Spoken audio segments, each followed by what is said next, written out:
Senhor, meus irmãos.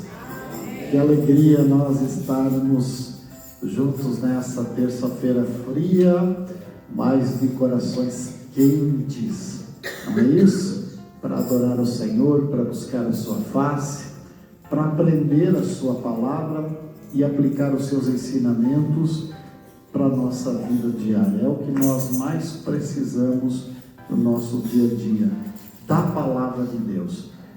Há muitos lugares inventando modas. O apóstolo Paulo escreve sobre isso, dizendo que nos últimos tempos os homens se cercarão de fábulas profanas de velhinhas caducas.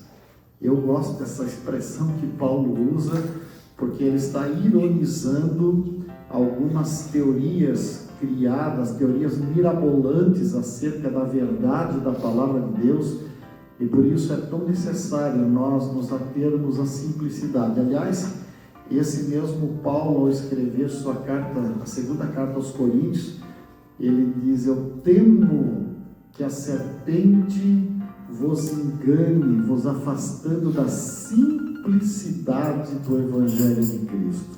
A palavra de Deus, ela é simples, e apesar de haverem algumas questões que às vezes parecem ser complicadas, mas é aquela história antiga do aprendizado.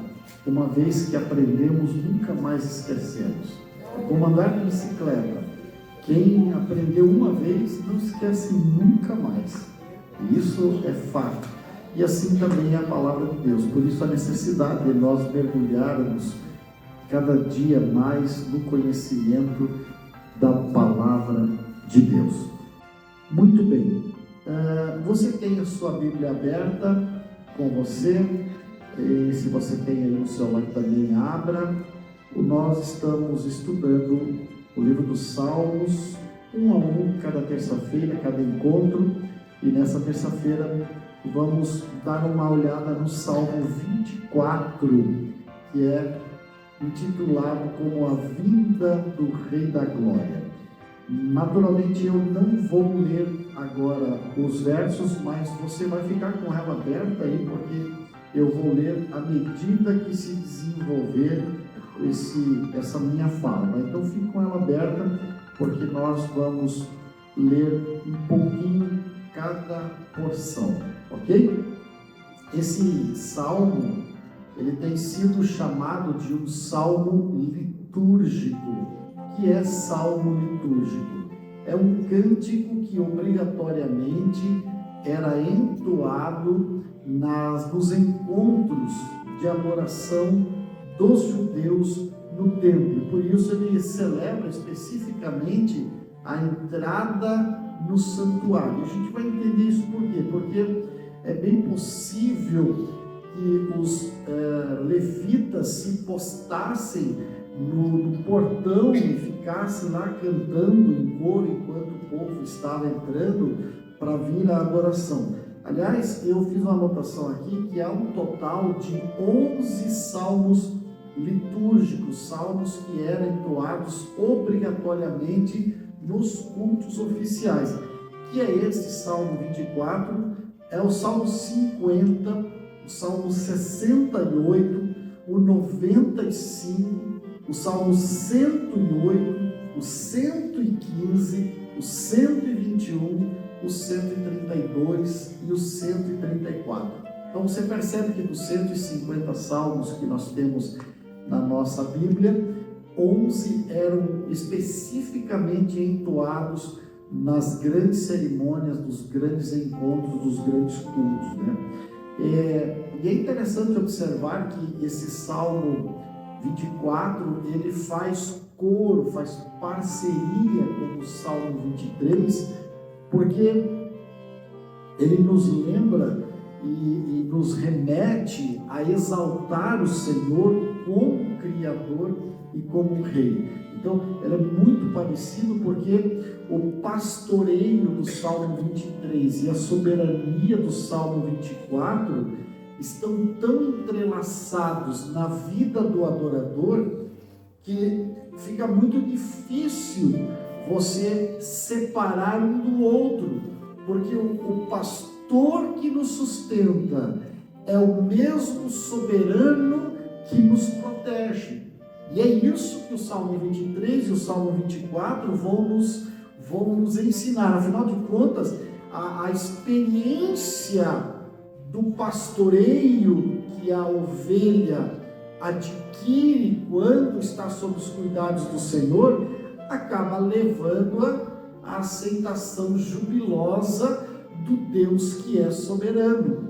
Então, quando eu me entrego, quando eu me rendo a Cristo como aquele que vai apacentar a minha alma, naturalmente eu reconheço que Ele é soberano.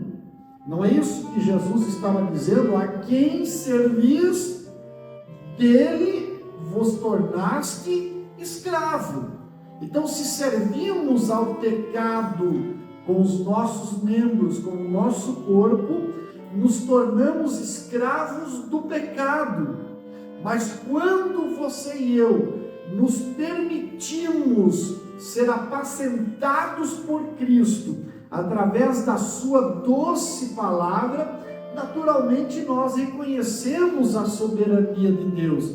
E isto é maravilhoso, porque quando eu reconheço a soberania, eu me entrego voluntariamente aos cuidados dele. E o círculo vicioso se forma, porque quando eu me entrego aos cuidados da sua soberania, ele apacenta a minha alma. E aí eu não temo andar pelo vale da sombra da morte, porque ele estará lá cuidando de mim, independente da tempestade que se forme, né? Então, alguns estudiosos, eles supõem que este salmo tem alguma relevância com a circunstância histórica em que Davi trouxe a arca para Jerusalém, até que finalmente foi instalada no lugar certo dentro do templo pelo filho de Davi, Salomão. Então, por isso ele começa falando acerca do Senhor, pertence à terra, e termina dizendo: levantai, ó portais eternos, as vossas cabeças, e deixe entrar o Rei da Glória. Porque a arca estava finalmente repousando. Você lembra de uma treta que aconteceu quando Davi tentou trazer a arca sem ser da maneira prescrita por Deus na sua palavra, lá no Decálogo, nos dias de Moisés. Ele tentou trazer de qualquer jeito, a arca veio em cima de um carro de boi, o carro era novo, os bois eram especiais e tal, mas não era a maneira certa. A arca tinha que andar nos ombros dos sacerdotes. E isso nos lembra que nós, hoje, Igreja de Cristo, também somos sacerdotes do Altíssimo. E como tais, nós não podemos permitir que a presença de Deus esteja num carro de boi. Ou seja, traduzindo isso para um conceito moderno, a presença de Deus não pode ser relegada a um templo, a um sistema de som, a um sistema de iluminação, a um jogo de luzes e fumaça, a uma banda bem equipada. A presença de Deus tem que estar nos ombros dos sacerdotes. A presença tem que estar em mim e em você. Isso aqui é um templo bonito, mas podia ser uma choupana, podia ser uma árvore, podia ser uma caverna, céu aberto. A presença de Deus não pode estar em carros de boi.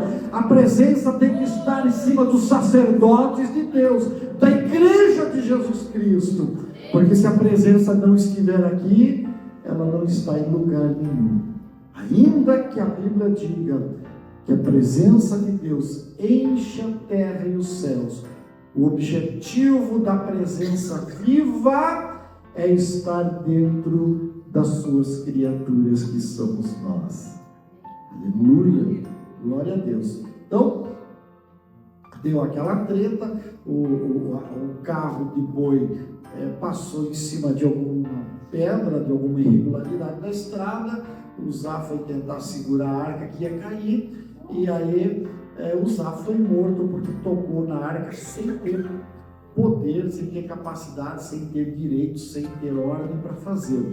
Morreu, Davi mandou a arca de volta, ficou na casa de Obed-edom, até que quando ela entrou, aí faz toda uma festa, porque ela vem no cerimonial certo, no ombro dos sacerdotes e tudo mais. Bom, também poderíamos falar que este é um salmo ritual de algum retorno de batalha, quando Davi, vindo de uma batalha, recebe essa condecoração, né? Levantai, ó portais eternos, as nossas cabeças, quem é esse Rei da Glória?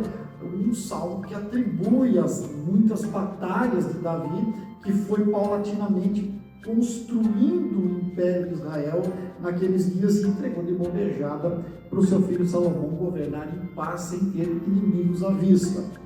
Mas há também quem diga que este salmo é um salmo profético, porque ele vai relatar no futuro a entrada triunfal do Cristo ressuscitado com a sua noiva nas mansões celestiais, onde ele diz: levantai, ó portais eternos, as vossas cabeças, deixe entrar o Rei da Glória. Quem é esse Rei? É Jesus, o teu Senhor, né? Muito bem, então é um salmo, sem dúvida alguma, rico em significados teológicos e principalmente em grandes aplicações práticas. A significado teológico nós já vimos alguma coisa, vamos pensar um pouco nas aplicações práticas que ele traz, e aí nós vamos ler cada um dos versos. Então o verso 1 e 2 vai nos trazer o seguinte: ao Senhor pertence a terra e tudo que nela se contém, o mundo e os que nele habitam.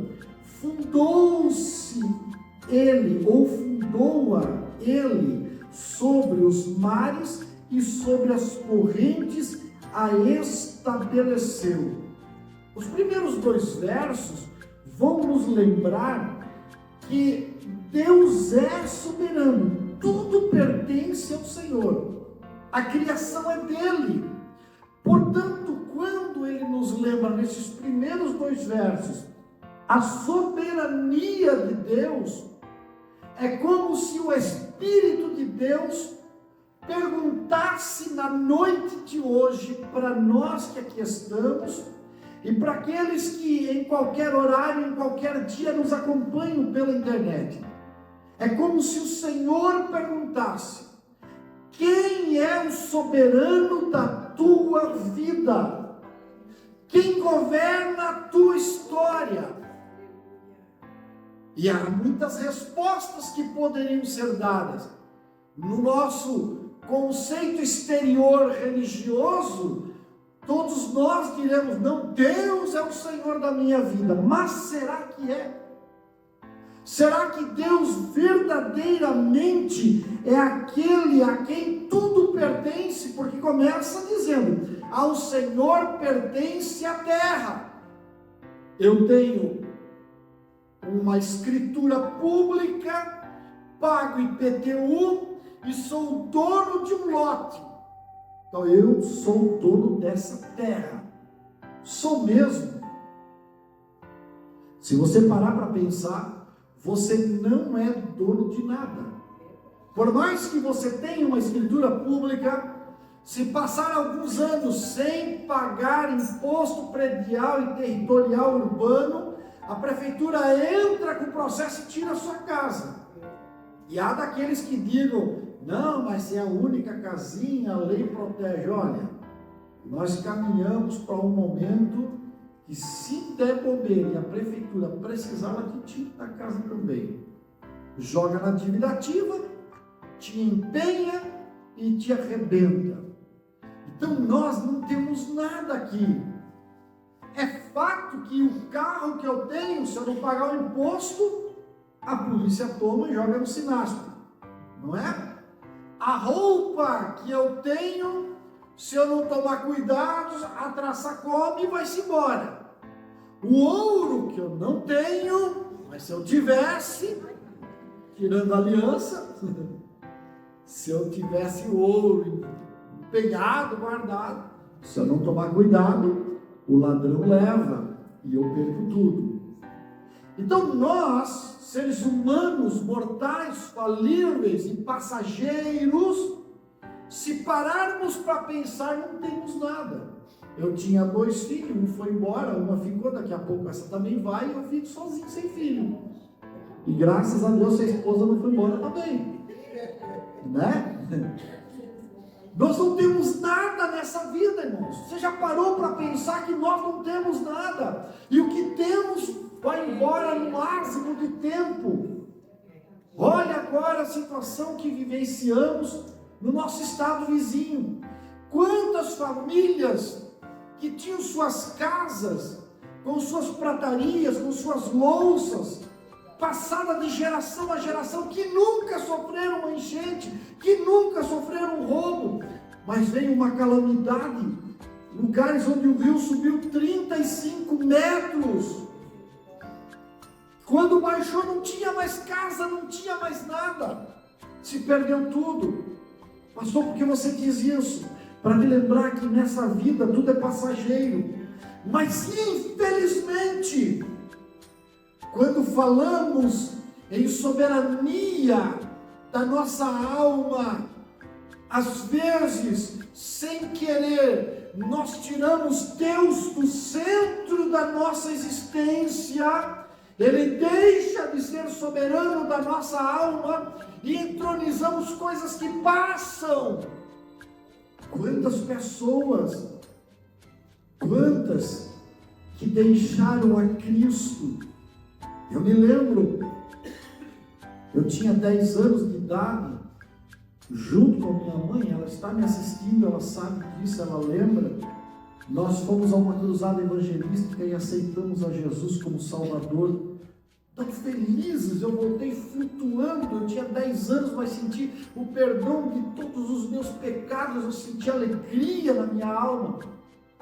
E no outro dia, meu pai trabalhava à noite, no outro dia, quando ele acordou por volta do meio-dia, nós contamos aquela alegria que havíamos aceitado a Jesus, uma coisa nova tinha acontecido, nossa alma estava leve, curada. Ele bateu na mesa e disse: não, nessa casa não, ou Jesus, ou vocês não moram mais aqui, escolhe o que vocês querem. Então, tá bom, então não tem Jesus na nossa vida, nós vamos ficar quietinho aqui. E se não fosse a graça de Deus, 12 anos depois, se apresentar para mim, e o próprio Deus bradar dos céus, eu ouvi a voz como de muitas águas, eu ouvi, eu conheço essa voz. Ele disse: hoje é dia de tu te entregares a mim, senão tudo que tu falaste, casa, mulher, vida, saúde, tudo eu vou tirar, e tu verás como será difícil no leito do hospital ter todas estas coisas de volta. Eu olhei para ele e disse: porque aceitar Jesus? Eu disse: eu quero. Eu disse: parte, eu vou embora, porque esse é o único caminho. E daquele dia em diante, eu aceitei no meu coração que Jesus seria soberano na minha alma. Ao Senhor pertence a terra e tudo que nela contém. Meu irmão, meu amigo, não permita que nada tome lugar de Cristo no teu coração. Não permita que nada te afaste da presença daquele a quem tudo pertence. Ao Senhor pertence a terra e tudo que nela. Nunca troque a tua eternidade por um momento de prazer nessa vida. Nunca troque, porque estas coisas aqui passam. Há um hino que nós cantamos vez por outra, diz: passarinhos, belas flores, querem me encantar, mas eu me lembro que são vãos os terrestres esplendores, porque eu já contemplo o meu lar. O meu lar é no céu, o nosso lar é no céu. O seu lar não é lá onde você mora, lá é sua casa temporária, passageira, que se a enchente bater leva embora, mas o lar que está no céu, este lar ninguém rouba. Jesus disse: eu vou preparar-vos lugar, e quando eu voltar, eu vos levarei para estar comigo, e nunca mais ninguém vos tirará das minhas mãos. Aleluia. Persevere, porque vale a pena.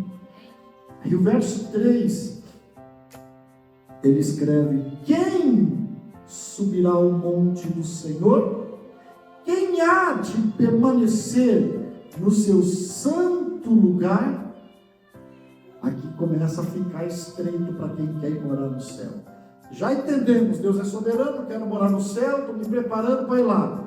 Pois é, quem é que vai morar lá? Porque o salmista destaca a pureza e a santidade de Deus, e faz uma pergunta: quem é que vai até lá? Quem vai chegar lá? E isso joga por terra qualquer aspecto de religiosidade que nós venhamos a criar em nosso entorno. Às vezes queremos tornar-nos mais santos do que a Bíblia nos orienta, e ao contrário disso, atravessamos todas as coisas.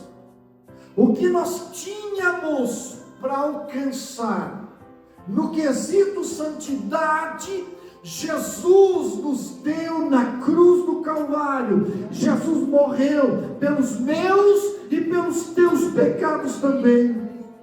Ele já fez tudo, está completo. Não há nada que eu faça, não há nada que eu possa melhorar na minha santidade.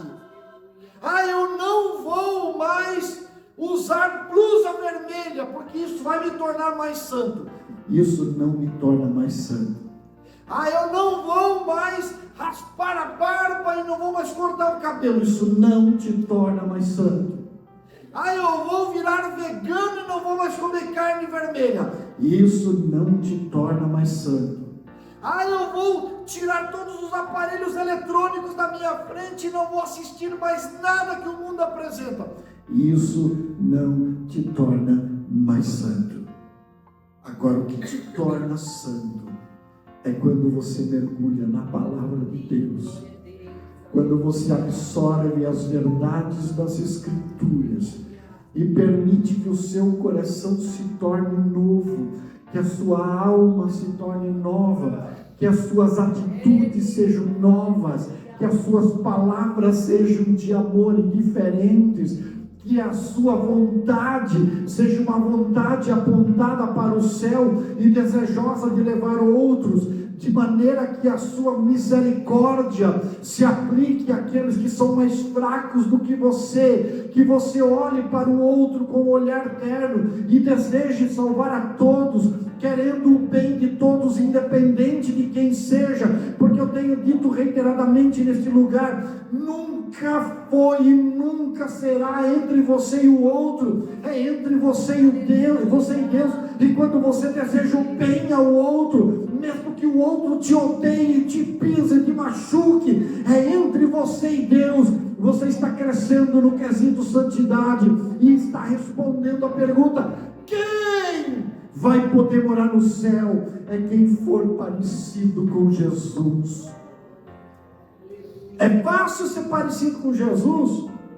Bom, se pensarmos da ótica e do ponto de vista da nossa convivência com a sociedade na qual estamos inseridos, é difícil, porque a nossa sociedade é brasileira. E o que é que lá na década de 70 a lei de Gerson dizia? Brasileiro gosta de levar vantagem em tudo. Somos descendentes de uma miscelânea de colonizadores europeus que foram expulsos porque não serviam mais para o seu país, ou que vieram para tentar ganhar sorte, para me dar a volta por cima, porque lá não tinha mais concorrência, misturado com o índio que não conta mais do que até 4, porque não quer ter trabalho de guardar nada, de fazer muita coisa, misturado com o negro que foi tirado da África, que foi escravizado aqui, perdeu a vontade de batalhar por muita coisa, misturado com gente que veio se aproveitar de toda essa gente, e nós somos produto dessa mistura, e isto é o contexto social que nós vivemos. Aí gostamos de levar vantagem, gostamos de mentir, gostamos de trapacear, gostamos de pegar a Bíblia só em partes, tipo lei de Hammurabi, olho por olho, dente por dente. E aí queremos, ou melhor, devemos responder a pergunta: quem, Senhor? Quem é que subirá ao monte do Senhor e quem há de permanecer nesse lugar santo? Quem? Tem uma resposta que é necessária e urgente diariamente. Eu preciso, se eu não tiver mais a Bíblia, eu preciso ter esta pergunta todos os dias, porque é a pergunta que o Espírito Santo vai fazer para você e para mim. Quem é que vai permanecer no teu santo lugar? E vamos começar que aqui o convívio da igreja é estágio. Você já viu? Principalmente para quem está há muito tempo na igreja, tem muita história para contar. E você vai contar para mim, se nós sentarmos, você vai dizer: conheci tanta gente que sentou aqui, mas é aquela coisa, né, pastor? Quem usa de engano não há de permanecer na casa do Senhor. Você já viu essa história? Você já falou isso aí também? Eu já tenho história para contar desse tipo de coisa. Por quê? Porque não permanece. E aqui, se não consegue ficar aqui, que é só estágio, que é só antessala, que você já viu estagiário em empresa? Estagiário em empresa? Estagiário é aquele camarada que só toma cafezinho, bota uma pecinha para cá, outra para lá, ou preenche um formulário, ou leva um papelzinho em volta. Estagiário eu nem sei o que te digo que é o estagiário. Quem sabe eu ofendo algum, então eu não vou falar nada. Mas você sabe o que é o estagiário. Estagiário é aquele que ganha sem fazer muita coisa, sem produzir muito. Geralmente, controvérsias, né? Há exceções da regra, né? Existe estagiário que trabalha bastante. Mas aqui é estágio. Se nós não conseguimos responder a essa pergunta aqui no estágio, você acha que quando for sério lá no céu vai dar certo? Hã? Não, no céu não vai dar para estagiar. Se não for profissional, não entra no céu. Seria que o estágio é que se destacam os que vão subir. Os que vão subir, perfeitamente. Então, quem é que vai permanecer no teu santo lugar? A santidade de Deus é uma coisa muito séria. E Ele nos chama para viver esta santidade. Bom, versos 4 e 5. O que é limpo de mãos e puro de coração, que não entrega a sua alma à falsidade, nem jura dolosamente, este obterá do Senhor a bênção e a justiça do Deus da sua salvação. Mais uma vez, o salmista está dando então a resposta à pergunta anterior e descreve a característica daqueles que vão ascender à presença de Deus. E ele nos deixa claro que pureza e integridade são condições sine qua non, ou seja, é uma condição única, intransferível, uma condição absoluta para você e eu morarmos no céu. Pureza e integridade. Mas pureza, você já viu? Quando você vem da rua dos seus trabalhos, ou esteve mexendo num canteiro, lá com adubo, e você vai à mesa para fazer a sua refeição, o que você faz? Você lava as suas mãos. E se você mexeu com adubo, com veneno, com produto químico, você lava 2 vezes, 3 vezes, seca, dá uma cheiradinha e por garantia passa um álcool se não lavar na quarta vez. É assim ou não é verdade? Isto é pureza, é a essência da qualidade total. Alguém falou uma vez em uma palestra, o palestrante, o que é qualidade total? Ele disse, uma forma bem jocosa para entender, é como quando você vai no banheiro, ao terminar de fazer o seu serviço, você depois de passar várias vezes o papel, você olha que esse papel está branco, se estiver branco é qualidade total. Esta é uma realidade que todos nós vivemos, vivenciamos essa realidade. Você toma banho depois de trabalhar com sujeira, você se olha para ver se o pé está limpo, a mão está limpa, você passa shampoo no cabelo, você passa na mão e faz para ver se está realmente limpinho, se está oleoso. É assim ou não é? Você levanta pela manhã e vai se apresentar a alguém, você vai no espelho e olha para tirar a ramela do olho para ver se não está com a cara inchada, se não tem um negócio estranho por ali. O homem faz a barba, dá aquela ajeitada, penteia o cabelo. Isso é a essência da qualidade total. Deus nos cobrará isso para podermos acessar as mansões celestiais. E não é no externo, não, é aqui, é no coração. Porque quantas pessoas, às vezes, você como líder acaba vivendo essas coisas, né? Eu às vezes termino de conversar com alguém, abraço, e confraternizo, e brinco, e uma hora depois, um dia depois, uma semana depois, alguém que é mais meu amigo diz, eu te vi lá com aquela pessoa, meu Deus, aquela pessoa fala mal de você, fala umas coisas que eu te conheço, eu sei que não é verdade, e está lá te abraçando, mas o meu coração é puro, meu coração é puro. Se eu tratei bem, é porque eu quero bem dessa pessoa. Mas você não sabia que ela falava, sei, isso aí não é novo. Mas eu continuo fazendo porque não é entre eu e ela, é entre eu e o meu Deus, e o meu coração é puro. Porque se eu tiver alguma coisa para falar para você, eu não vou falar de você, eu vou falar para você. Quem convive comigo aqui há 6 anos já sabe disso. Se eu tiver que falar para você, eu te chamo e digo, meu amigo, está errado, a gravata está torta, a gola não está certa, a ramela está pendurada ainda no olho, e vou te falar, porque meu coração é puro. É isso, pureza e integridade. Você quer morar no céu? Não seja falso. Você quer morar no céu? Não seja mentiroso. Você quer morar no céu? Fale a verdade com inteireza de coração. Agora não precisa ser grosso e estúpido. Vista a verdade de sabedoria. A sabedoria vai te dar a hora certa, a maneira certa. E a graça de Deus para falar da maneira como deve ser. Isso é ser puro, ser íntegro de coração. O verso 6 e 7 ele escreve: tal é a geração dos que o buscam, dos que buscam a face do Deus de Jacó.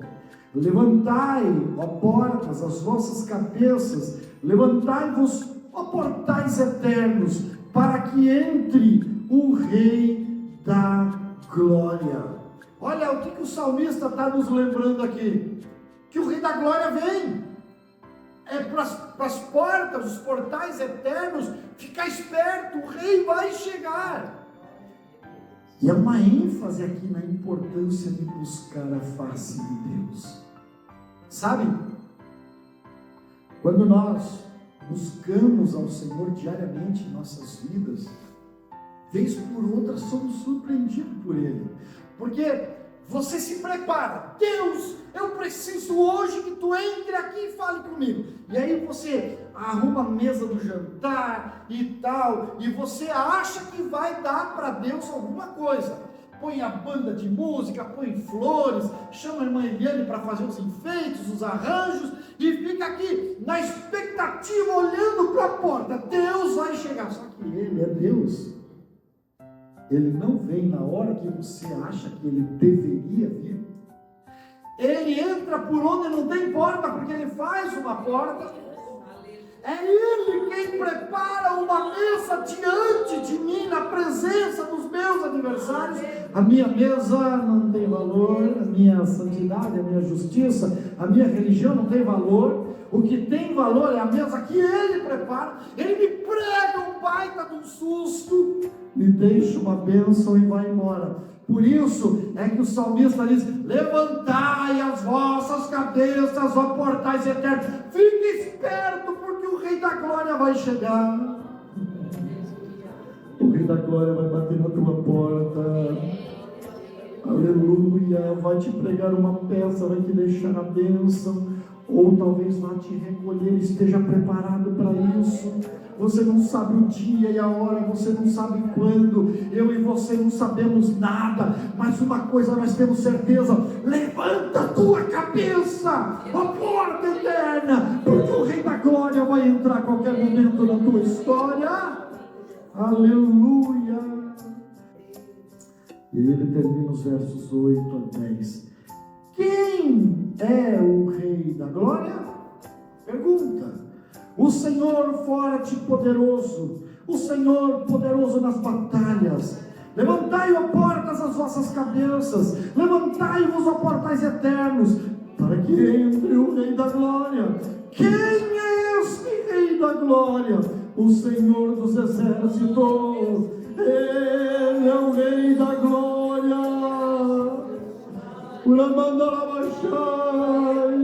Oh, aleluia, se está faltando a presença dEle, fica esperto, porque eu preciso reconhecer que Ele é o majestoso, Ele é aquele que pode resolver todas as minhas crises, mas acima de tudo, Ele é aquele que vai entrar na minha vida a qualquer momento e vai dizer: cadê o talento que eu te dei?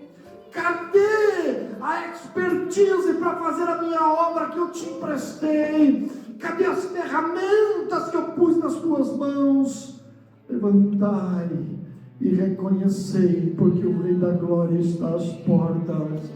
Aleluia. Quando menos esperamos, Ele estará aqui e vai dizer para mim e para você: como é que está a tua vida? Há um hino que as irmãs cantam muito, que até o que tem, se não tomar cuidado, Ele vai te tirar. Tira, porque não está fazendo certo. Eu preciso entender isto na minha vida. A conclusão, eu te convido já para estar em pé comigo. A conclusão desse salmo pode ser resumida: primeiro, reconhecer a soberania, viver a santidade, buscar a presença, viver com pureza e integridade, praticar justiça e hospitalidade, acima de tudo, aguardar com esperança a vinda do Rei da Glória. Essas são atitudes que devem moldar a nossa vida diária, irmãos. É isso que nós devemos viver, refletindo o quê? Refletindo o caráter e a santidade de Deus em todo o nosso viver diário.